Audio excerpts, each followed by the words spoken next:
ونعوذ بالله من شرور أنفسنا ومن سيئات أعمالنا من يهده الله فلا مضل له ومن يضلل فلا هادي له وأشهد أن لا إله إلا الله وحده لا شريك له وأشهد أن محمدا عبده ورسوله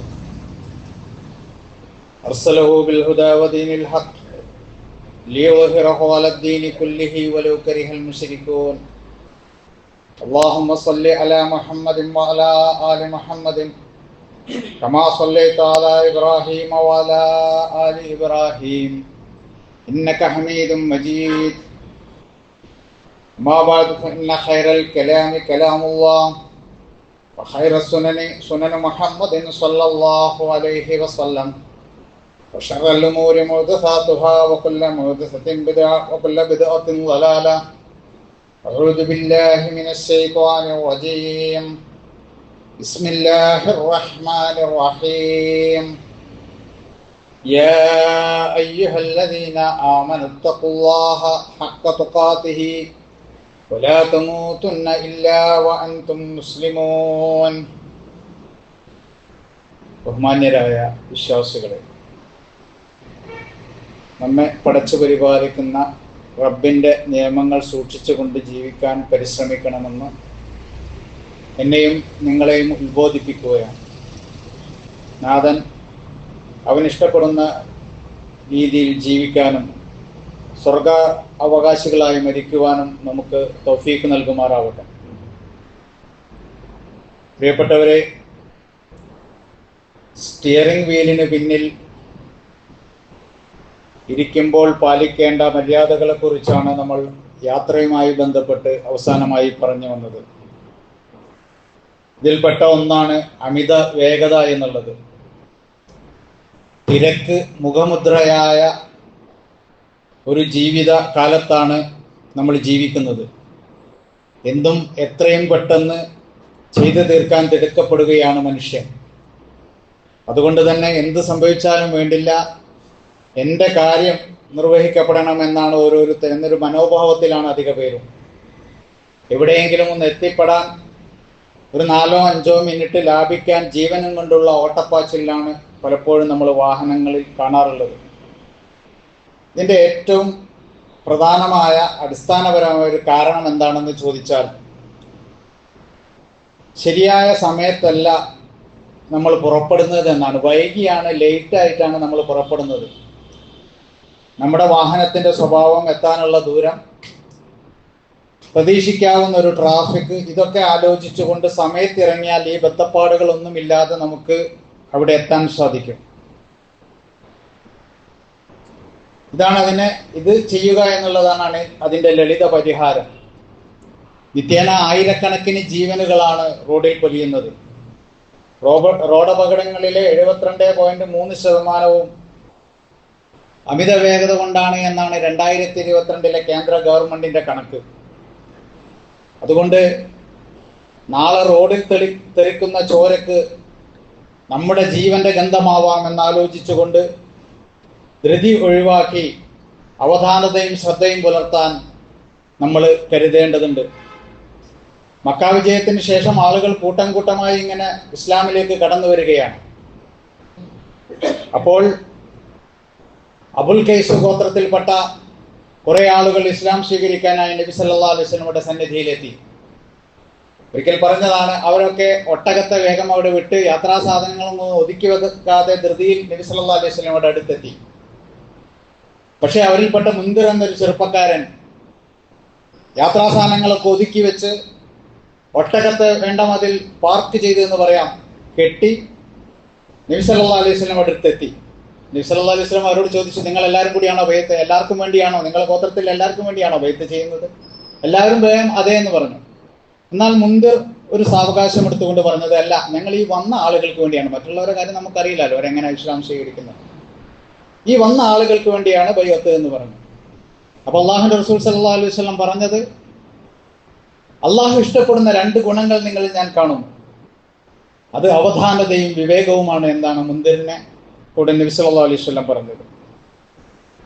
ഇത് അദ്ദേഹം വരുമ്പോൾ വേറൊരു പ്രത്യേകതയും കൂടിയുണ്ട്. അദ്ദേഹം ഇത് ഒട്ടകത്തിനൊക്കെ കെട്ടി നബി സല്ലല്ലാഹു അലൈഹി വസല്ലമയെ കാണുമ്പോൾ നബി സല്ലല്ലാഹു അലൈഹി വസല്ലമയുടെ അടുത്തേക്ക് എത്തുമ്പോൾ ധരിക്കാനുള്ള വെള്ള വസ്ത്രം പൊതിഞ്ഞിട്ടാണ് അദ്ദേഹം വന്നിരുന്നത്. അതും എടുത്തണിഞ്ഞിട്ടാണ് അദ്ദേഹം വരുന്നത് എന്നാണ്. അപ്പോൾ ഇത് നമ്മൾക്കും ബാധകമാണ്. സാവധാനം വാഹനമൊക്കെ പാർക്ക് ചെയ്ത് അതുപോലെയുള്ള ഒരു അവധാനതയോടുകൂടിയും വിവേകത്തോടുകൂടിയുമാണ് നമ്മൾ വാഹനം ഓടിക്കേണ്ടതും പാർക്ക് ചെയ്യേണ്ടതും ഒക്കെ. അൽ അജലത്ത് മിനശ് ശൈത്താൻ, ധൃതി പിശാചിൽ നിന്നാണ് എന്നാണ് അള്ളാഹുവിന്റെ റസൂൽ പറഞ്ഞത്. ലിറ്റിൽ ലേറ്റ് ദെൻ നെവർ എന്ന് റോഡ് സുരക്ഷയുടെ ഭാഗമായി നമുക്ക് പലയിടത്തും കാണാൻ സാധിക്കും. ഒരല്പം വൈകി എത്തുന്നത് ഒരിക്കലും എത്താത്തതിനേക്കാൾ നല്ലതാണല്ലോ എന്നാണ് സൂചന. അതുപോലെ മറ്റൊരു അറിയിപ്പ് നമ്മൾ സാധാരണ കാണാറുള്ളത്, നിങ്ങൾക്ക് മുമ്പേ കുതിച്ചു പാഞ്ഞവർ കിടക്കുന്നുണ്ട് ആശുപത്രി കട്ടിലിലും മണ്ണിനടിയിലും. ഇതൊക്കെ നമുക്ക് വേണ്ടിയുള്ള ഒരു മുന്നറിയിപ്പാണ്. ഇന്ത്യയിൽ ദിവസം ശരാശരി 1264 വൻ അപകടങ്ങളും 462 മരണങ്ങളും നടക്കുന്നുണ്ട് എന്നാണ് കണക്ക്. അതുപോലെ നമ്മുടെ ആളുകൾക്കൊരു ധാരണ, സുരക്ഷയ്ക്ക് വേണ്ടിയുള്ള ഹെൽമെറ്റ്, സീറ്റ് ബെൽറ്റും ഹെൽമെറ്റും ഒക്കെ അത് പോലീസിനെ കാണുമ്പോൾ പോലീസിന് വേണ്ടിയിട്ടാണ് എന്നുള്ളതാണ്. 2022 കണക്കിൽ തന്നെ 16,725 അപകട മരണങ്ങളാണ് സീറ്റ് ബെൽറ്റ് ധരിക്കാത്തത് കൊണ്ട് ഉണ്ടായിട്ടുള്ളത്. ഹെൽമെറ്റ് ധരിക്കാത്തത് കൊണ്ട് തന്നെ 2022 50,029 മരണങ്ങൾ ഉണ്ടായി എന്നാണ് കണക്ക്. അതുപോലെ മറ്റൊന്നാണ് അപകട കാരണങ്ങൾ, മറ്റൊന്നാണ് ലഹരി ഉപയോഗം.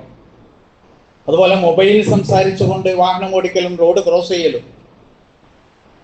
ഇങ്ങനെ നോക്കിയാൽ വാഹനാപകടങ്ങളിലെ വലിയൊരു ശതമാനവും നമ്മുടെ തന്നെ അശ്രദ്ധകൾ കൊണ്ട് പറ്റുന്നതാണ് എന്നാണ് കാണാൻ സാധിക്കുന്നത്.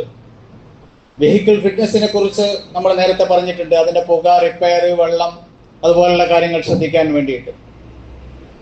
ഇതുപോലെ നമ്മുടെ ഭാഗത്തുണ്ടാകുന്ന ഓവർടേക്കിങ്, റോങ് സൈഡിലൂടെ വാഹനം ഓടിക്കൽ, തെറ്റായ പാർക്കിംഗ് രീതികൾ, ഡ്രൈവർമാരുടെ വാശി, ആളാവല്, വലിയ വണ്ടിക്കാർ ചെറിയ വണ്ടിക്കാരെ പരിഗണിക്കാതിരിക്കല്, ബുദ്ധിമുട്ടുണ്ടാക്കുന്ന ഘോഷയാത്രകൾ, ഇതൊക്കെ മനുഷ്യനെ കൊണ്ട് റോഡിൽ അപകടങ്ങൾക്ക് കാരണമാകുന്ന ചില കാരണങ്ങളാണ്.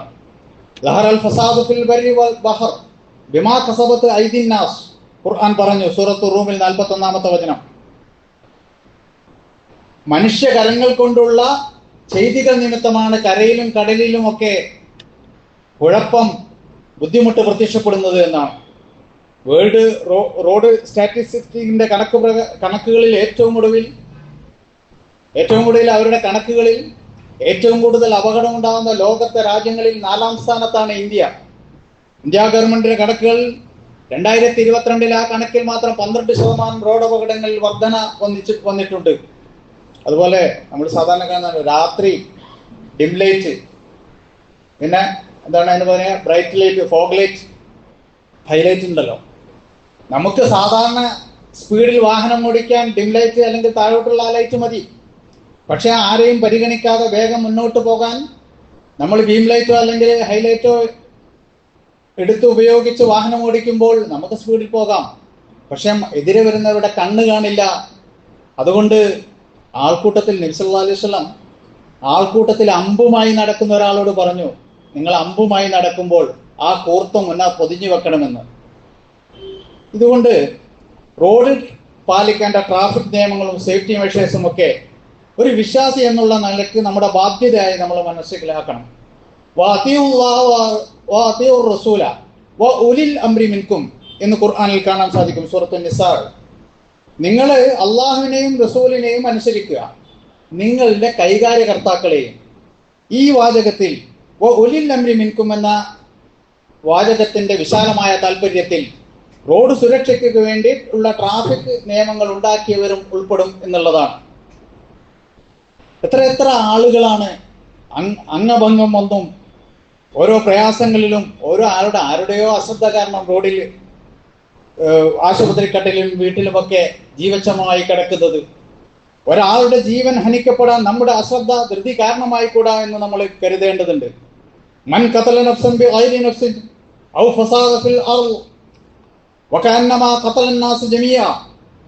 മറ്റൊരാളെ കൊന്നതിന് പകരമായോ ഭൂമിയിൽ കുഴപ്പമുണ്ടാക്കിയതിന്റെ പേരിലോ നീതിന്യായ വ്യവസ്ഥ വിധിക്കുന്ന ശിക്ഷയല്ലാതെ ഒരാൾ അനാവശ്യമായി കൊല്ലുന്നത് ജനങ്ങളെ മുഴുവൻ കൊല്ലുന്നതിന് സമാധാനമാണ് എന്നാണ് അള്ളാഹു പറഞ്ഞിട്ടുള്ളത് സൂറത്തുൽ മാഇദയിൽ. അതിന്റെ തുടർവചനങ്ങളിൽ പറയുന്നത് ഒരാളെ രക്ഷിച്ചാൽ ലോകത്തെ മുഴുവൻ ജനങ്ങളെയും രക്ഷിച്ചതിന് തുല്യമാണ്. ഒരാൾ ഒരു ഗൃഹനാഥൻ മരിച്ചാൽ അതിന്റെ പേരിൽ ആ കുടുംബത്തിന്റെ അതുവരെയുള്ള താളമാണ് ഒഴിവാകുന്നത്, അവരുടെ ബിസിനസ്. അതുപോലെ ഇങ്ങനെ നോക്കിയാൽ ഒരുപാട് പേരുടെ അവരിൽ നിന്നുണ്ടാകുന്ന പുതിയ തലമുറ ഇതൊക്കെ ഇല്ലാതായി പോകുന്നു. അതുകൊണ്ട് ശ്രദ്ധിക്കണം. യമനിലും സൗദിയിലും ഒക്കെ മനഃപൂർവമായോ അല്ലാതെയോ ഒക്കെ കൊലയുടെ പേരിലുള്ള ദായക്രമത്തിന്റെ ചർച്ചയായിരുന്നു കഴിഞ്ഞ ആഴ്ചകളിലൊക്കെ ഉണ്ടായിരുന്നത്. ഇങ്ങനെ അപകടത്തിൽ മരിക്കുന്നവരുടെ ആളുകൾ അവർ ദയാപൂർവം ഔദാര്യപൂർവം വിട്ടു തന്നാലല്ലാതെ അതിന്റെ പ്രതിക്രിയയിലേക്ക് അത് ചെയ്തവൻ ബാധ്യസ്ഥനാണ്. പ്രതിക്രിയയിൽ നിങ്ങൾക്ക് ജീവിതമുണ്ട്, വലക്കും ഫിൽ ഖിസാസി ഹയാത്തുൻ, നിങ്ങൾക്ക് ശിക്ഷയിൽ ജീവിതമുണ്ട് എന്നാണ് അള്ളാഹുവിന്റെ പ്രയോഗം.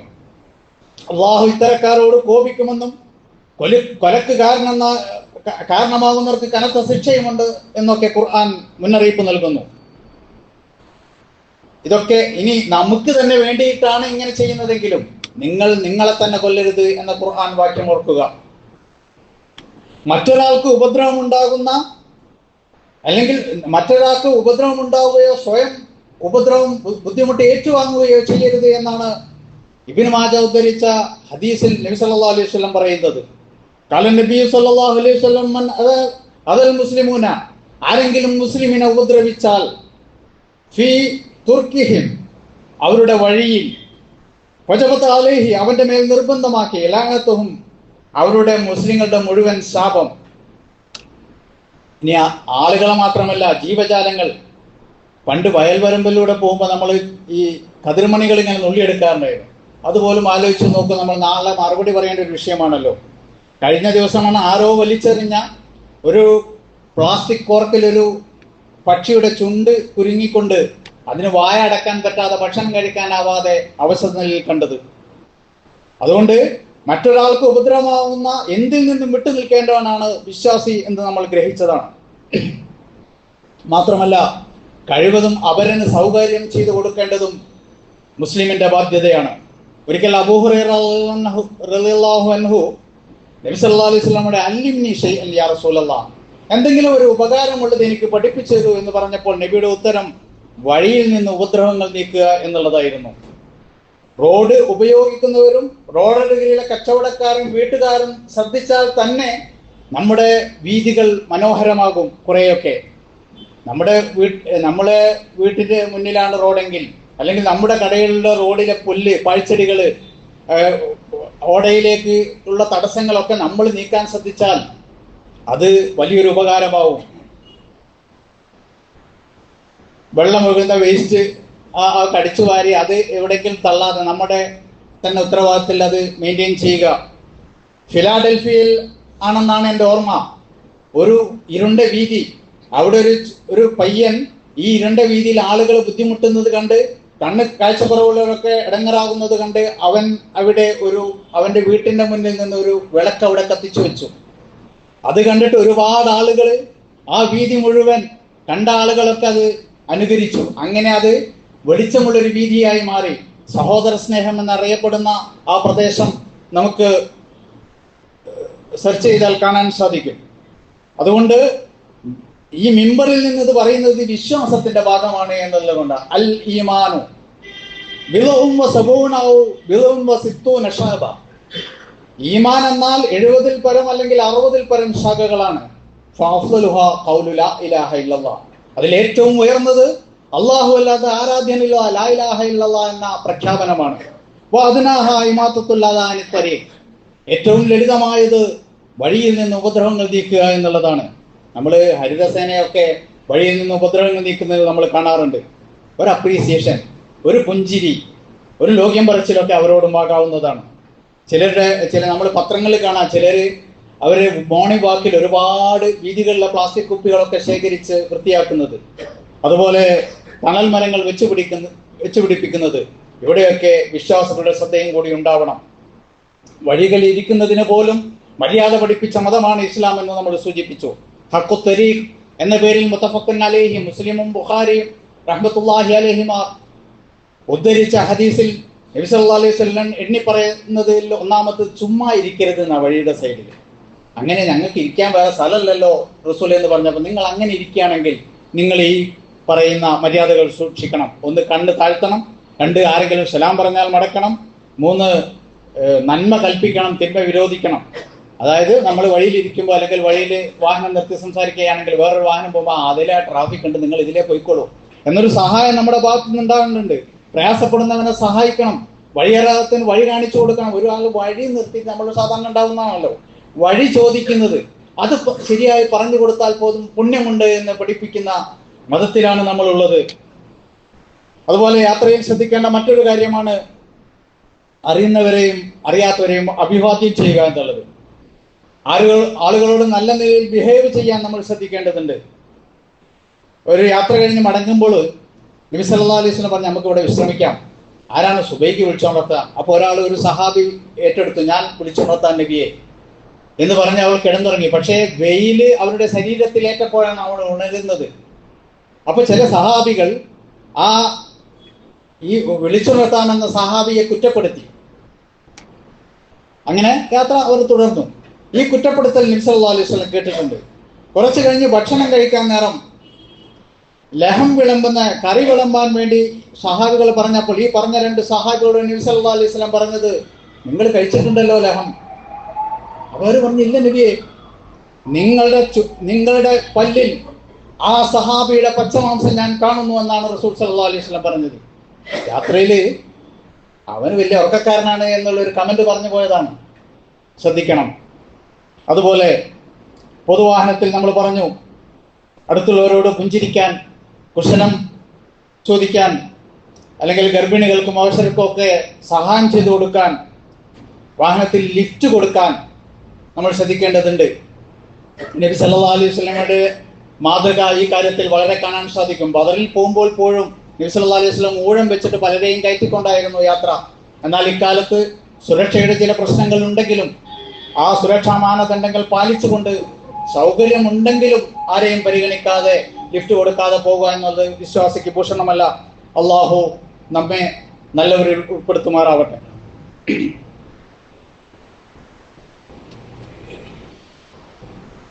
അൽഹംദുലില്ലാഹ് അസ്സലാത്തു വസ്സലാമു അലാ റസൂലിൽ അമീൻ വഅലാ ആലിഹി വസഹ്ബിഹി അജ്മഈൻ.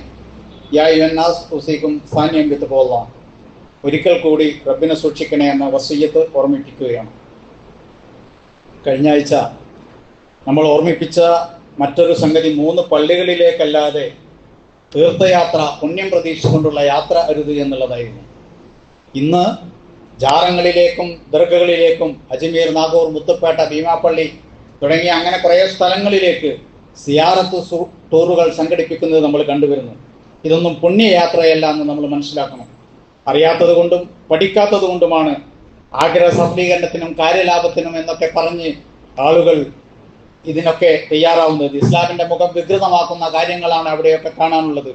മദ്രസ കുട്ടികളെയും സ്ത്രീകളെയും ഒക്കെ സംഘടിപ്പിച്ചുകൊണ്ട് ഈ തെറ്റായ യാത്രയിൽ പലരും പങ്കുചേരുന്നു.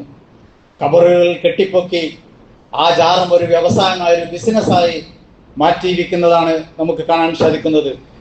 അങ്ങനെയുള്ള ഖബർ ലേലത്തിനെടുത്ത് നടത്തുന്നവർ അതിന്റെ ലാഭം കൊണ്ട് ആശുപത്രിയും മറ്റ് പൊതു സ്കൂളുകളും ഒക്കെ ഉണ്ടാക്കുന്നത്. ഇതെന്തിനാ അവിടെ പോകുന്നത്? ഈ ആളുകൾ അവിടെ പോകുന്നത് തൻ്റെ രോഗം മാറാനാണ്. അതിന് നിവേദിക്കുന്ന പൈസ എടുത്തുകൊണ്ട് ഈ കമ്മിറ്റിക്കാരുടെയും പേർപ്പെട്ടവരുടെയും രോഗം മാറാൻ വേറെ ആശുപത്രി, എന്തൊരു വിരോധാഭാസമാണ്. അവർ ആശുപത്രി സ്ഥാപിക്കുന്നു. പുത്തമ്പള്ളിയിൽ നിങ്ങൾ പോയിട്ടുണ്ടാവും, അല്ലെങ്കിൽ നിങ്ങൾ പറഞ്ഞറിയുണ്ടാവും. ഞാൻ നേരിട്ട് കണ്ടതാണ്. ഭീമാപ്പള്ളിയിലെ അവസ്ഥ ഞാൻ കാണുന്നതാണ്. വളരെ ശോചനീയമായ അവസ്ഥയിലാണ് അവിടെ ഭ്രാന്തന്മാരെയൊക്കെ കൊണ്ടുപോയി പരിപാലിക്കുക അതിന് പറയാൻ പറ്റില്ല. അതുകൊണ്ട് മദീനയിലെ മസ്ജിദുൻ നബവിയുടെ അടുത്തുള്ള ബഖീയിൽ ആയിരക്കണക്കിന് സഹാബികളുണ്ട്. അത് കണ്ടിട്ട് ഒരാൾ, നമ്മുടെ നാട്ടുകാരൻ പറഞ്ഞത്, നാട്ടിലാണെങ്കിൽ ഇത് കോടിക്കണക്കിന് ഉറുപ്പ്യന്റെ മുതലാണെന്നാണ്. എത്ര പൈസ ഉണ്ടാക്കും അവിടെ. അങ്ങനെ ഒരു ഖബറുകൾ തിരിച്ചറിയുന്ന രൂപത്തിൽ കാണാനില്ല, എല്ലാത്തിനും ഒരേ രൂപം. നബി സല്ലല്ലാഹു അലൈഹി വസല്ലം പറഞ്ഞതും പ്രാർത്ഥിച്ചതും നമുക്കറിയാം.